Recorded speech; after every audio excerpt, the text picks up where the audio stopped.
Oi pessoal, hoje nós vamos falar de uma variedade que tem aumentado bastante a área aqui na nossa região, mas que é fundamental saber como posicionar corretamente essa variedade. Hoje eu estou aqui em Itaberá, sul de São Paulo, num ensaio que nós plantamos em 18 de setembro.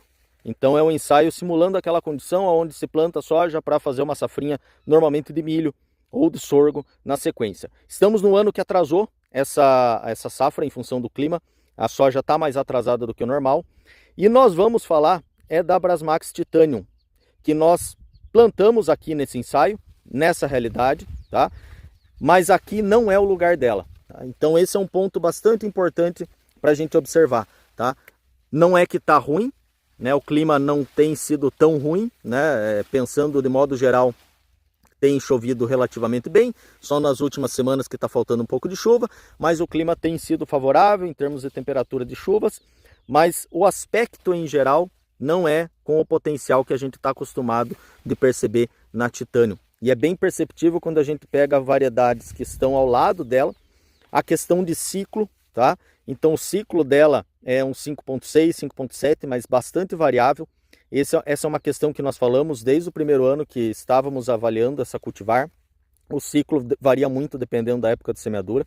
Aqui é uma variedade 5.7, olha a diferença de ciclo, né? Aqui é outra variedade 5.7 também, tá?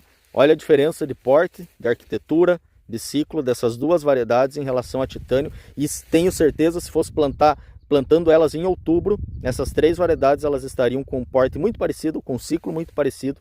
Então, assim, é uma variedade, no caso da Brasmax Titanium, que ela é bastante sensível a essa questão de época de semeadura, em função de sensibilidade ao fotoperíodo, em função da própria dinâmica de crescimento da planta. Por isso que é importante a gente olhar como que as plantas se desenvolvem, como que funciona, como que ela ramifica, quando que ela floresce, né? Observar isso no comportamento da planta, porque isso tem tudo a ver com o comportamento dela em relação às épocas de semeadura, em relação aos ambientes de produção, e nos ajuda bastante, tá? Então aqui um ensaio que está muito bom de modo geral, apesar desse atraso. Esse cenário de época de semeadura de setembro é bastante desafiador em termos de posicionamento de cultivares, porque tem várias exigências em relação às variedades.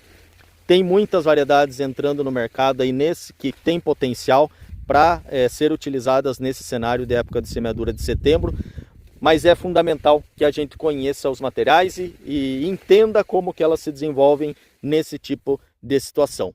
Até mais!